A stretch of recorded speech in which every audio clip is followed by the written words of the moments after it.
Davis from the Pelicans to pair with LeBron. LA, now the favorite to win the NBA championship, 3-1. Q, what was your reaction when the Anthony Davis trade went down?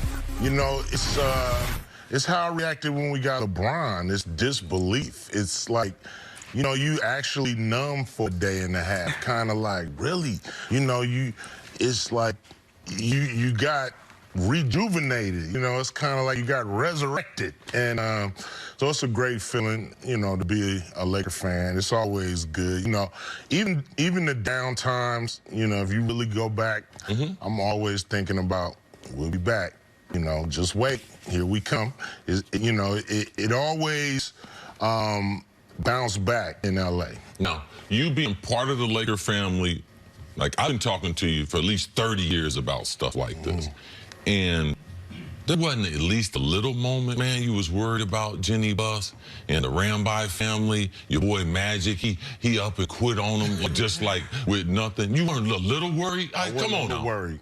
I wasn't, because I went through a 12-year drought with the Lakers, you know, when we didn't win a ring. Well, it was like 9, well, you know, 12 years. Yeah, you know, from basically when the tail end of the Magic era until Shaq and Kobe really got to the finals but didn't win it. So, you know, and I believed. And you know, 5 championships later, I still believe, you know, and it's the ebb and flow of sports. You're not going to always be on top. And for people to be panicking every time we don't make it to the championship or we don't make the playoffs is ridiculous. Well, so one consistent point through all of Laker history, going back to Minneapolis, is when the Lakers are great, they have a great big man.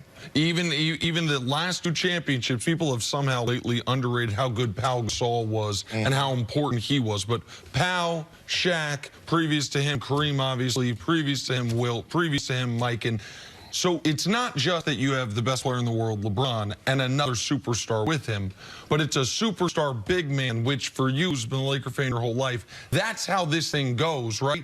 A great wing to go with a great big. Yeah, I mean, it's a new NBA now. You know, that was the formula for as long as the league was alive. But I think, you know, with Golden State and what they did, they just cracked that a little bit. So, you know, I wasn't like, oh, we necessarily have to have that big man or we're not going to do it. But, you know, having AD, hey, man, you know, if you're going to have to get a big man, that's one to get. So we happy, you know, and that's going to be the start of the formula. Right now, I think LeBron and AD are the best duo that we have in the league. And I know that you have seen some of the best. Magic and Kareem, I think you probably have way up there. Your boy Kobe and Shaq. Where do you think AD and LeBron rank as far as a duo with those other 2 that you love? I mean, right now they Lakers. I mean, you know, they got to win a chip for me to even consider them as a dynamic duo for the Lakers. Do you think they're the best team in the West? Do you believe that whether it's we got to see what else in the happens. next few? You know, I don't think they're the best team in the West yet. You know, we got to see what happens around these 2 superstars. Yeah. Now, Nick and I, we've been going back and forth as, do you want them to clear the cap space to get a max player, or would you much rather them they get the $32 million free, divvy it up 5 or 6 different ways and get some role players, some 3-and-D players? Divvy it up. I think we need to divvy it up. You don't need a big 3 no more. You know, I mean, you need the big 3. But you don't need a big 3 in the NBA no more. I think Kawhi proved that. In some ways, Kobe proved that, you know. So, you know, I think, you know, you don't necessarily need a big 3. Do you have any feelings on the coaching search and the coach they landed on, Frank Vogel? You know, when it comes to coaching, it's really who LeBron gets along with. And, you know, he's the guy that's pretty much a coach on the floor. So if he can work with Frank, then cool. You know, if not, it's probably going to be, you know, a little rocky. But they're all professionals. You know, the Lakers, if he does well, they'll love him, L.A. You know, if they struggle, you know, it'll be a different story. You've seen so many big men be loved in LA, and if they love players, not so much LeBron, but with AD, do you think there's pressure to live up to Kareem and, yes. and to Yeah. It is. You know, sorry to cut you off, but it is pressure. You know, you got to live up to it. Don't come if you don't want the pressure. You know, those rafters they're hanging up there. They're always looking down at you. So, you know, you want to be up there. And now's the time to start thinking about how you get up there. I know Lakers fans didn't expect the type of pressure they would expect from Clippers fans, but you're a huge basketball fan. You watched the NBA. You watched every round. What did you witness when you saw Kawhi Leonard? And potentially right now, it looks like the Clippers are front runners to be able to get Kawhi. First about Kawhi, what you saw, and potentially him being in Los Angeles. I mean, he's incredible. You know, Kawhi is the player you want. You know, a guy that just come out there and do damage and win rings. And, you know, so it'd be lovely to have him at home. But if he don't put on a Laker jersey, he wasting his time. Well, hold on. So if Kawhi goes to the Clippers, right now he's the reigning Finals MVP. And let's I don't think the Lakers will, but let's say the Lakers stumble and Kawhi does with the Clippers what he did in Toronto. There's now a multi-part kind of hypothetical. And that Kawhi delivers a championship to the Clippers. Can LA shift allegiances city-wise a little bit, become a Clippers town? No. Why not? It would never happen. Why not? Because, you know, L.A. is a ride-or-die town. You know, we got loyalty in L.A. So Lakers been there from day one. Lakers been, you know, fulfilling our wildest dreams from day one, chip after chip after chip. Okay. So one championship, one blip on the radar ain't gonna do it. It ain't gonna do it. Sorry, Clippers. Okay, good.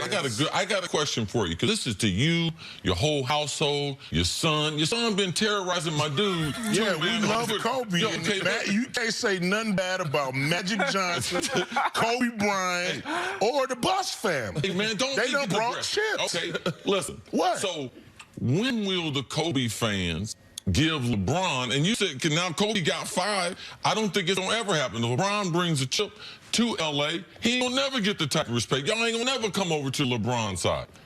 He has to bring a ring and we'll be all right. I mean, I'm already on the LeBron side because he's wearing a Laker jersey. I never thought that would happen. So I'm extremely happy that he's a Laker, but he has to win a ring. Okay, Hold on.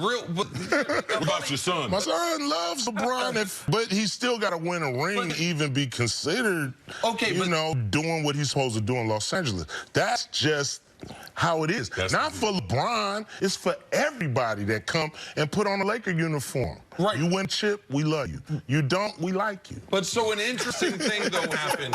When LeBron got there, they made those murals. And they kept getting defaced. AD gets traded for, they made a mural. That thing's still standing. Nobody defaced it. Why do you think that is? It's because of that Kobe LeBron thing, right? Like, so it's a different curb. I mean, one jerk in LA can't be the barometer of this. You know what I mean? It's like, come on, man. It's like one person that defaces anybody is, you know, a you-know-what. So we can't really measure that. That's nothing you can measure.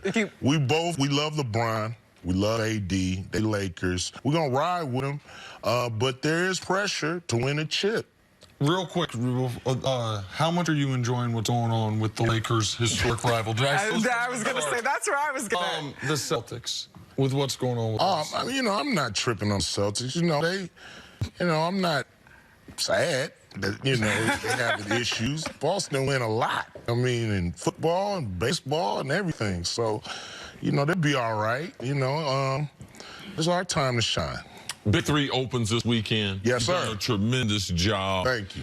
Tell us what's new. There's a couple new things about the Big 3 we're excited about, besides a couple new locations you guys are going to be visiting this year. Yeah, we play two games a week. I mean, you know, 2 weeks. So we play Saturday and Sunday. You know, we're in Detroit and Indiana. You know, it's going to be great. We prime time in Detroit.